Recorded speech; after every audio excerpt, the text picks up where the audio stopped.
Welcome to our channel. In today's video, we are uncovering a crucial topic, 8 habits keeping you poor, Stoic wisdom. If you're struggling financially and looking for a way out, this video is a must-watch. We'll delve into the profound teachings of Stoic wisdom to identify and break free from the habits that may be holding you back. Stoic wisdom, rooted in the timeless philosophy of great thinkers like Marcus Aurelius and Seneca, offers powerful insights into how our daily habits can impact our financial well-being. By understanding and applying these principles, you can transform your mindset and pave the way to financial freedom. In this video, we'll explore the 8 habits that, according to Stoic wisdom, might be keeping you poor and how to overcome them. Whether it's managing your spending, cultivating discipline, or changing your perspective on wealth, Stoic wisdom provides practical advice to help you make lasting changes. Don't let these habits continue to hold you back from achieving your financial goals. If you find this content valuable, please subscribe to our channel, leave a comment with your thoughts, share this video with others who might benefit, and give us a like. Let's dive into these life-changing habits and start your journey to financial empowerment with Stoic wisdom. Principle 1. Stop associating wealth with happiness. One of the most corrosive misconceptions prevalent in society is the notion that wealth and material possessions are the keys to lasting happiness and fulfillment. This idea is so pervasive, so incessantly reinforced by cultural messages equating money with success and status, that few pause to scrutinize its validity. The ancient Stoic philosophers, however, exposed this belief as a harmful delusion that separates people from true well-being. The Stoics taught that virtue, not currency or stuff, should be viewed as true wealth, the only reliable path to a flourishing life. They looked on outward riches and luxuries as ultimately worthless baubles compared to the incomparable inner treasures of wisdom, ethical integrity, self-mastery, and a mind fortified against the buffet of fortune. True wealth, in their view, consisted of things no corruptible possession could provide: an unconquerable self-sufficiency, a clear perspective unclouded by materialistic fears and cravings, and the serenity that flows from conscious harmonic attunement with nature's universal reason. An illustrative example is the Stoic philosopher Zeno, who supposedly lived an extremely austere existence while teaching in ancient Athens. Though born into comfortable means, Zeno embraced a life of minimal possessions as the headmaster of the Stoic school. He intentionally wore coarse, ragged cloaks and dwelled in a state of contented poverty, using his personal simplicity as an ethical lesson. To students enamored of the indolent wealthy elites, Zeno would pose the question: who is truly richer, the contented person who needs and desires nothing beyond bare sustenance, or the insatiably grasping multimillionaire perpetually feverish with new appetites? From the Stoic perspective, the opulent life of perpetual luxury produces the impoverished life of perpetual misery. Those obsessed with acquiring ever more worldly riches and sensory indulgences become wretched slaves to passing whims, their inner faculties stunted, perpetually anxious over losing transient possessions that can never hope to satisfy the infinite longings of the immaterial soul. In contrast, the sage who has relinquished attachments to externals has struck genuine riches, abundantly supplied in that which truly matters through singleness of virtue's purpose and self-containment. The Stoics did not merely dismiss money itself as evil, for they allowed that some modest means could provide auxiliary support for living a pragmatic life of individualistic simplicity. But they sternly cautioned that once wealth became an obsessive pursuit rather than an optional tool, it had become a spiritual cancer, mortgaging one's rationality, personal autonomy, and metaphysical connectedness to fleeting corporeal compulsions. So while the wealthy idolater might appear superficially rich when judged by the ephemeral criteria of material success, the Stoic viewpoint was that he had actually become one of the most destitute of human beings. Having abdicated his reasoning faculties to fickle bodily urges, he was to be profoundly pitied as an abject pauper bereft of philosophic riches, lacking in prudence, justice, temperance, and fortitude. In thrall to utterly empty desire, this supposed prosperous man was in truth among the most wretched and beggared of souls. In contrast, the Stoics revered the person of modest property but great intangible wealth, one who actively cultivated virtue, rationality, and impregnable self-containment as the exclusive constituents of a legitimately abundant existence. Such an enlightened individual's austere quarters might appear Spartan and impoverished to undiscerning eyes.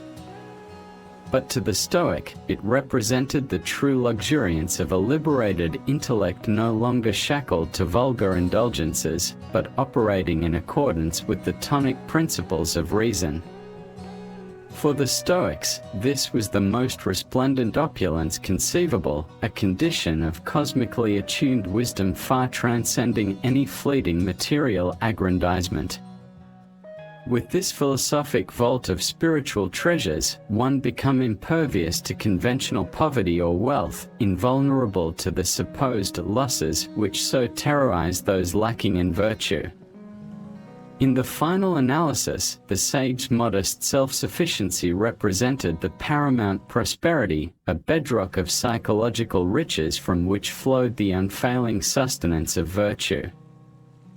Principle 2. Stop blaming others. A central tenet of Stoic philosophy is that we must relentlessly take radical responsibility for our own lives rather than indulging in the excuse-making and victim mentality of blaming external forces. The Stoics taught that while we cannot control the vagaries of fortune, we have complete autonomy over our own judgments, intentions, and reactions. The wise response to misfortune is therefore not to rail an accusation, but to maintain our composure and focus solely on conducting ourselves with excellence. An illustrative example is the opening passage of the Enchiridion by the Stoic teacher Epictetus: "Some things are in our control and others not." Things in our control are opinion, pursuit, desire, aversion, and, in a word, whatever are our own actions. Things not in our control are body, property, reputation, command, and, in one word, whatever are not our own actions. Epictetus goes on to counsel that we should never accuse or blame others when faced with setbacks related to externals beyond our power. For to do so is irrational and self-defeating. It accomplishes nothing while enervating us through anger, anxiety, and resentment. The sage, he says, simply reconstructs their judgment to a calm and reasoned perspective, exercising their agency by ensuring their own thoughts and deeds remain ethical. This radical ownership of one's circumstances is difficult, for the incessant human tendency is to justify faults by pointing the finger outwards. When faced with poverty, we blame economic injustice or lack of opportunity. For failed relationships, we condemn the moral failings of our ex-partners. Health issues provoke diatribes against unhealthy environments. Professional stagnation is the corporation's fault for not rewarding hard work. The Stoics accede that such externals can indeed create challenges. But they insist that our experienced reality pivots wholly on our judgment and response to events, not on the events themselves. Blaming shifts responsibility away from our sphere of possible influence, rendering us impotent and engaging our consciousness in animosity, self-pity, and negativity. In contrast, the sage frees themselves from disempowering thought patterns by immediately examining their role. Did I make prudent choices and efforts, or succumb to arrogance, laziness, or vice?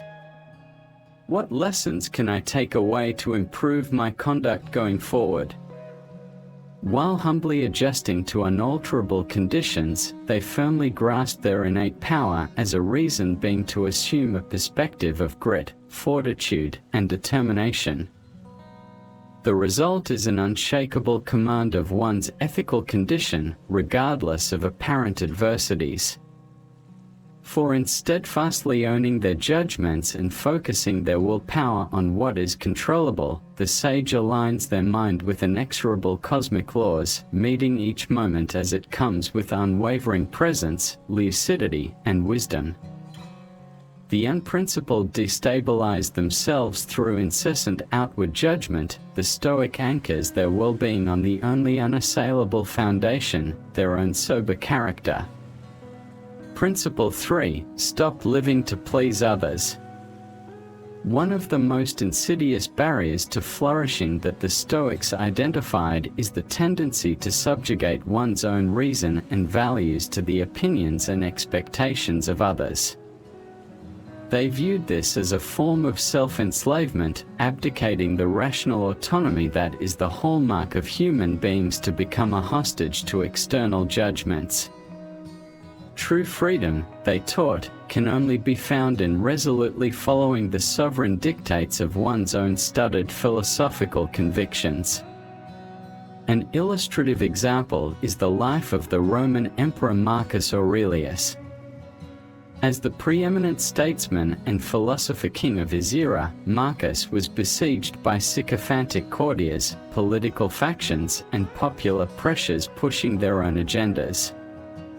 Yet amid this blaring cacophony of opinion, the Stoic emperor remained steadfastly dedicated to conducting himself with virtue, justice, and ethical rigor according to his own deeply held beliefs, never bending to convenient expediences or catering to the fickle whims of the crowd. The Stoics taught that while it can be pragmatic to reasonably adapt one's social behavior to avoid gratuitously offending others, one must never abandon their foundational moral convictions and life philosophy to pander or conform. For to do so is to become like a marionette, transiently shaped by whatever dominant voices demand rather than embodying true selfhood. It is to lose the lodestar of character in a tumult of inconstancy. They conceive the wise person as a kind of impregnable citadel, steadfast and self-authorizing. While cordial and benevolent towards others, the sage remains ultimately unconcerned with the shifting tides of societal expectations and peer approval. Their overriding commitment is to reason's sacred edicts as tutored by rigorous self-examination and a studied grasp of nature's unbending laws. From this perspective, the great masses of humanity are viewed with a sad mixture of pity and distanced affection. Like rudderless vessels caught in storm-tossed seas, most people are perceived as lacking any stabilizing philosophical ballast. Violently blown this way, and that by gusting popular opinions, they have no secure moral anchors to cling to, no bedrock convictions about how to direct their lifebarks towards safe harbors of serenity. The Stoics deemed those dominated by social pressures as captives, not truly alive, but merely existential reenactors mouthing approved cultural scripts. In surrendering their powers of reason and independent judgment to the tyranny of expectation, they have forfeited their singular human endowment of autonomous agency. In contrast, the sage maxim is submit to nothing extern to thy rationally determined life path. By charting their destiny according to studied principles of virtue rather than improvisationally reacting to pressures, they manifest a harmonious unity with nature's cosmic reason. Their lives thereby become sublime creative expressions, grandly coherent narratives born of unflinching self-determination and inner Libra. Principle 4. Stop avoiding risks. A core tenet of Stoic philosophy is that the path to human flourishing lies through consciously venturing from one's solipsistic comfort zone into the fertile bracing winds of risk and challenge. For it is only in unflinchingly exposing oneself to difficulty that the soul can be fortified with the wisdom gleaned from grappling with adversity. Genuine growth and self-actualization require a boldness in confronting the unfamiliar. The Stoics conceived virtue as akin to a precious jewel that can only be extracted from its unrefined or through arduous refining effort. In their teachings, the human mind begins in an impoverished state, weighed down by irrational fears, undisciplined passions, and sentimentalized delusions about reality. Only through systematically stress testing one's assumptions and conditioning can one progressively purify reason into a state of sagacious tranquility.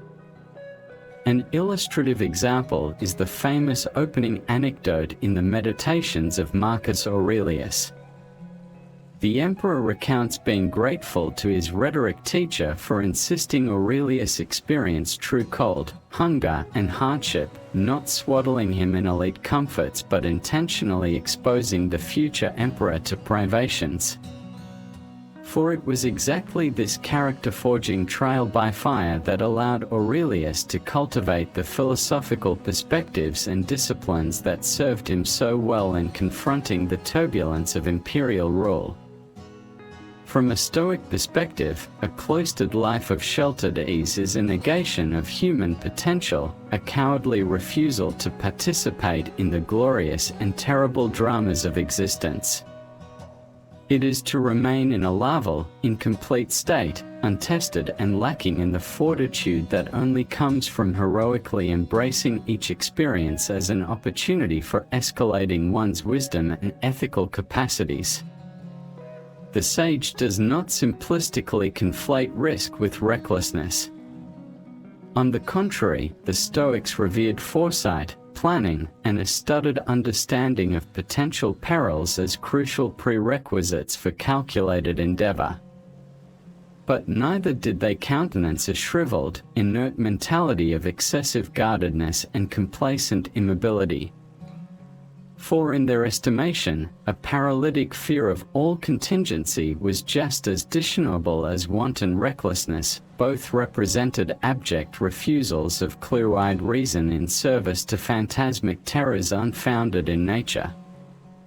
The wise path charted by Stoic thought was one of reasoned and intrepid daring, of pushing ever outwards to expand one's physical, intellectual and spiritual frontiers. For it is in this constant sallying forth against successive challenges that the mind's highest faculties are honed and one's understanding of nature's unitary principle is gradually uncovered. Recoiling from this crucible may feel like cautious self-preservation, but the Stoics decried it as far deeper self-betrayal, a wasteful surrender of human flourishing on the altars of unreason.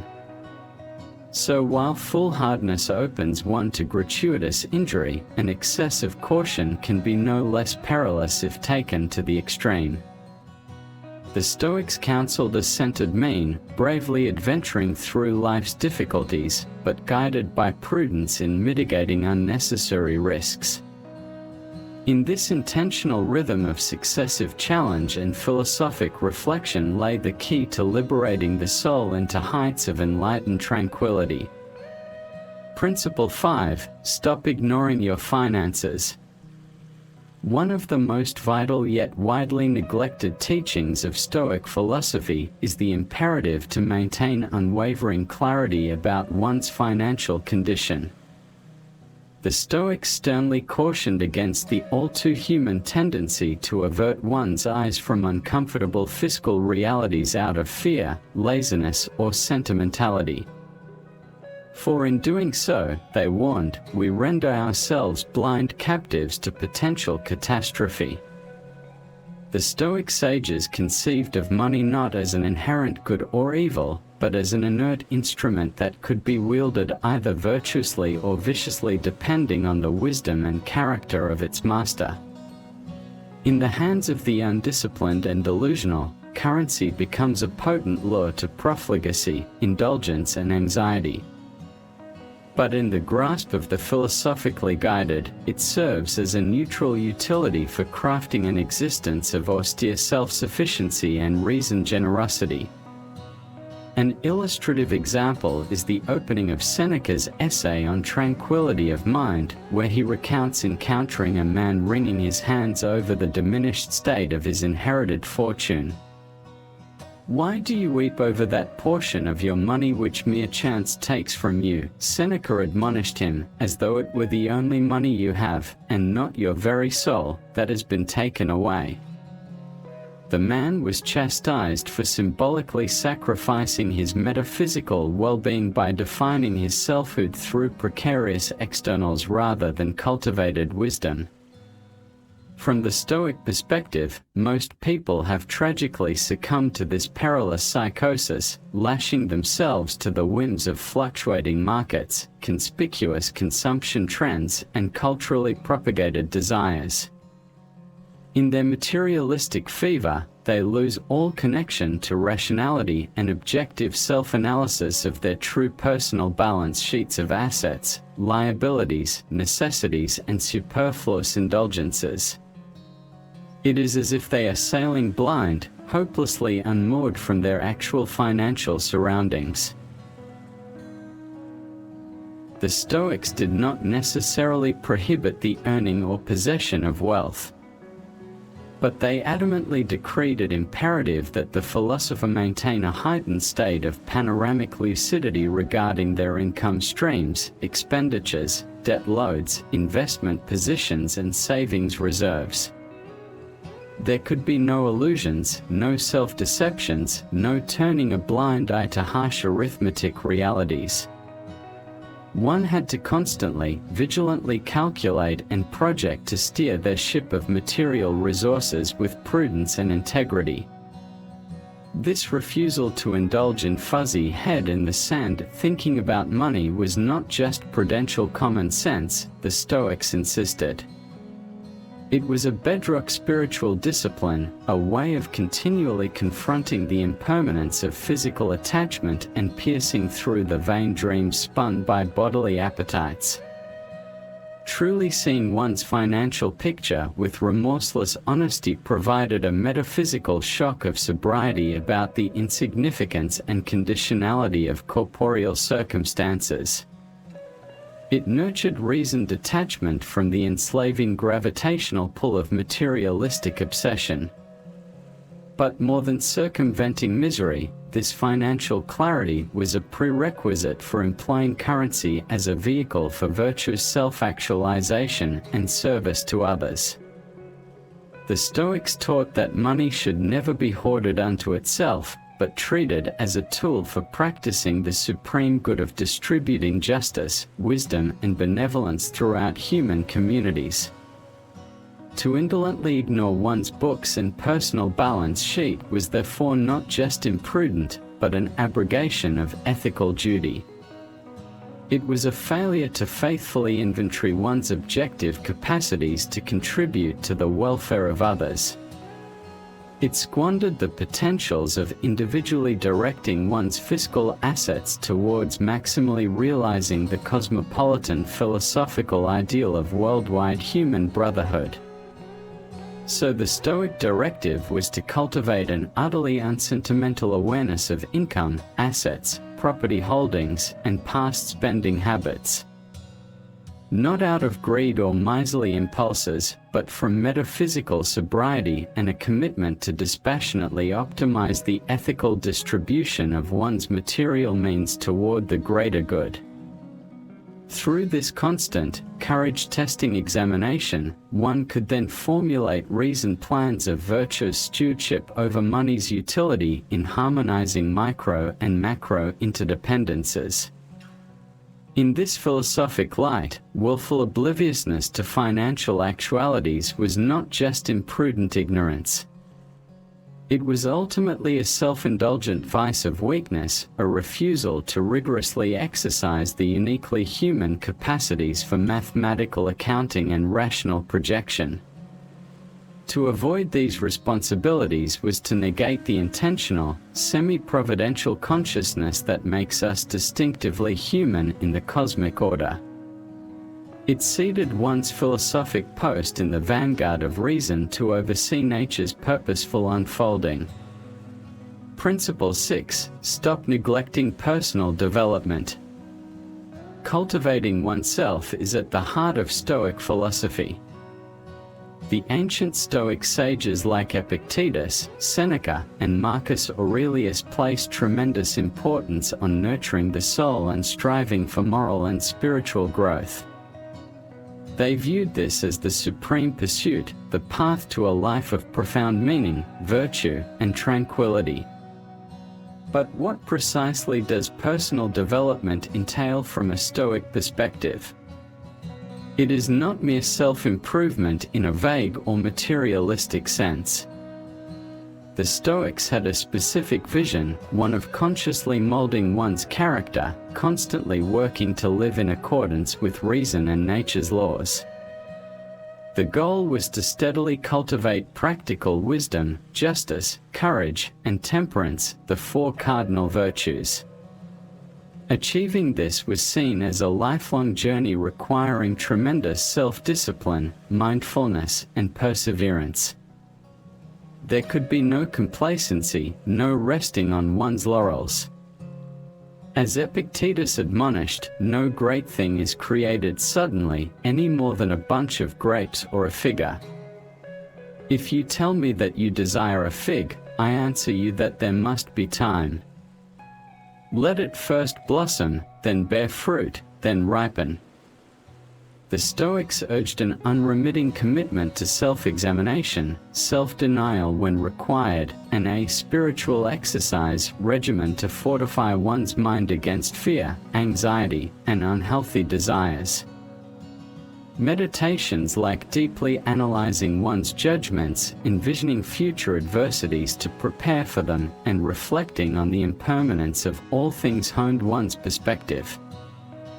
The goal was to strengthen one's self-control and powers of reason and judgment. An illustrative example is Marcus Aurelius, who wrote his famous Meditations while on military campaigns in Central Europe. As the most powerful man in the world at the time, he could easily have lived in luxury and indulgence. Instead, he constantly worked to live up to Stoic ideals. He viewed the privations of wartime campaigning as opportunities to practice virtues like fortitude, self-mastery, and indifference to temporary hardships. His writings are replete with exhortations to himself to avoid arrogance, anger, or distraction from his ruling philosophic principles. The Stoics taught that, like ill weeds overrunning a garden, vices like anger, envy, and greed will gradually corrupt one's soul unless continually uprooted through reason and conscious self-development. Their view was that a lazy, frivolous life of pursuing mere pleasure and idleness leads to a warped, unhappy existence. Only by the hard work of perpetually molding one's mind through philosophy could one achieve the rational mastery of one's impulses and the inner peace that comes from living in accord with nature's laws. So from their perspective, personal growth was not a hobby or a luxury, it was an ongoing spiritual exercise as essential as physical exercise is for bodily health. Failure to engage in this mental and moral regimen was a dereliction, a voluntary surrender to one's basest impulses rather than striving to achieve one's highest human potential for reason and ethical virtue.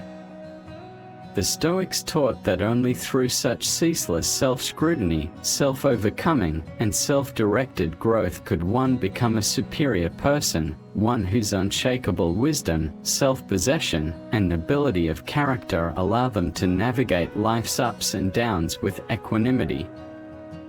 Though supremely difficult, this was seen as the supreme attainment, to cultivate a soul ingrained with excellence and ascend to that lofty state of psychic freedom known as the wise person. Principle 7. Stop spending beyond your means.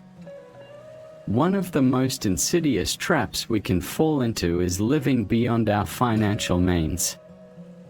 The siren song of consumerism, fueled by pervasive advertising, constantly tempts us to acquire more possessions than we truly need or can afford. We are bombarded with messages that material goods are the path to status, belonging, and happiness. This leads many into cycles of needless spending, debt, and anxiety that directly contradict Stoic ideals of self-sufficiency, moderation, and tranquility. The Stoics taught that true fulfillment comes not from amassing toys and baubles, but from cultivating virtue, reason, and an indomitable inner fortress immune to the lures of excess. They urged focusing not on piling up superfluous externals, but on stripping away inessential wants to more clearly perceive what one genuinely requires for a life of simplicity, freedom, and joy. An illustrative example is the ancient Stoic Musonius Rufus. Though born to an affluent equestrian family, Musonius embraced an austere lifestyle as a philosopher, owning just a rough cloak and staff. When his student Apollonius visited, eager to learn the secrets of virtue, Musonius welcomed him seated on a plain stool in Spartan quarters containing no furniture beyond a mat on the floor.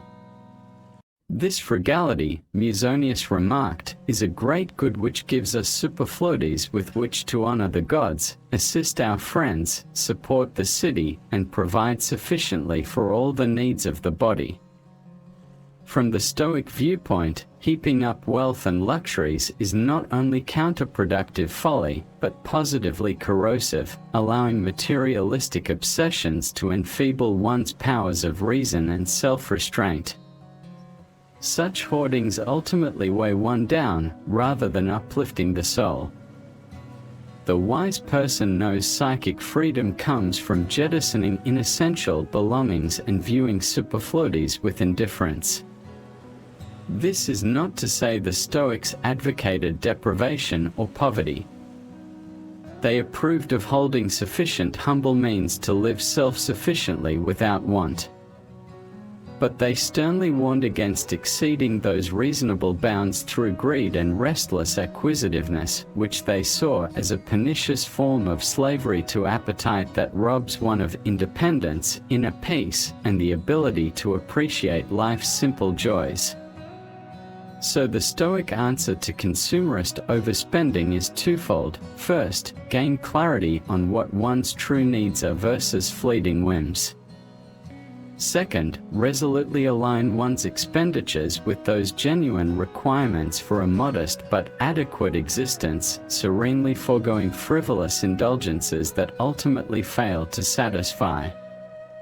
One thereby sides with reason over impulse, husbanding resources judiciously to maintain unshakable self-reliance.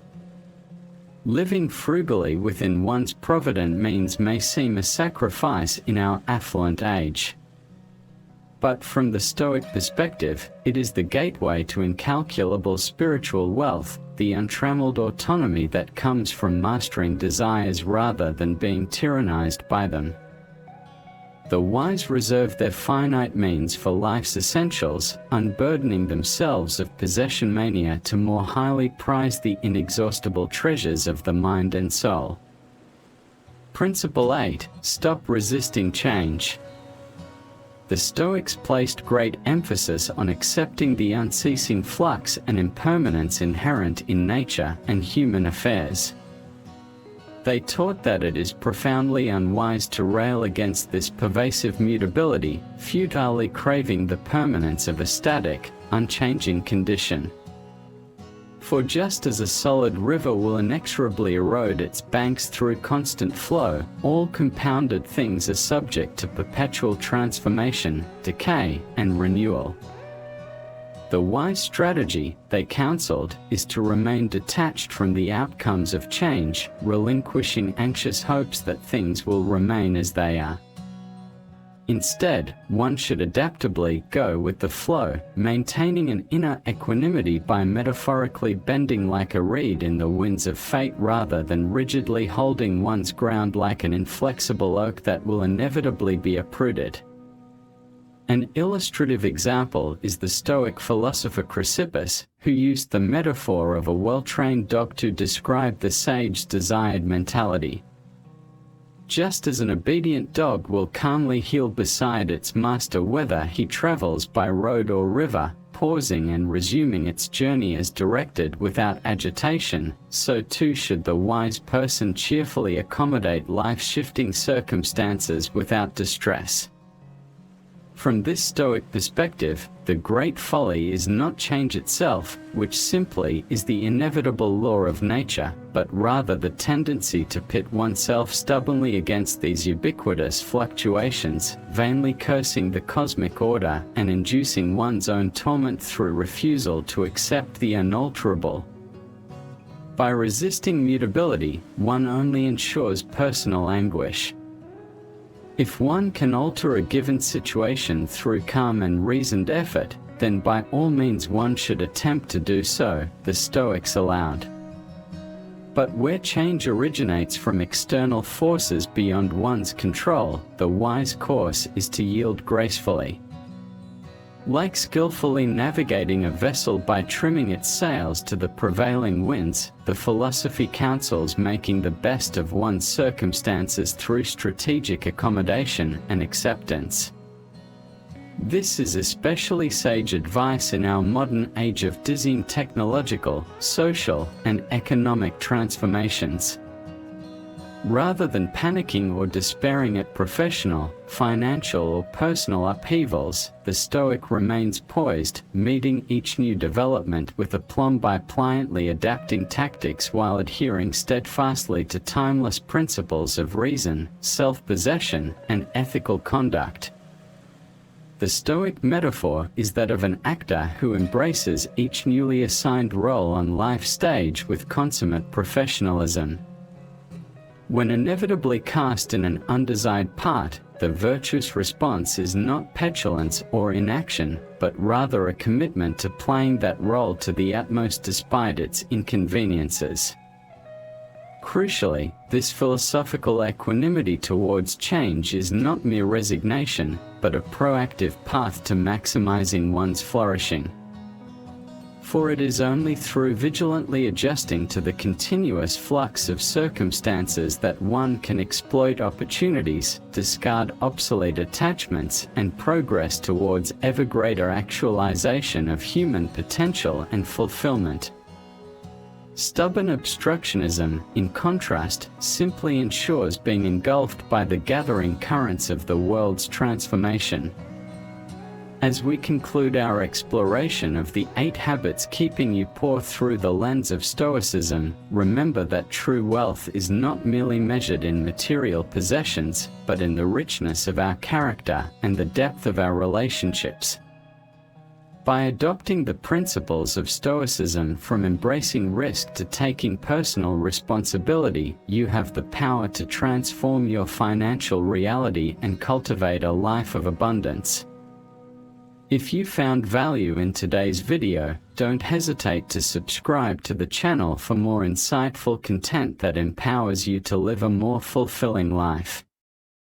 Share your thoughts in the comments below, like this video to support our mission, and spread the wisdom of Stoicism by sharing this video with your friends and family. Together, let's continue to journey towards a life of prosperity and meaning.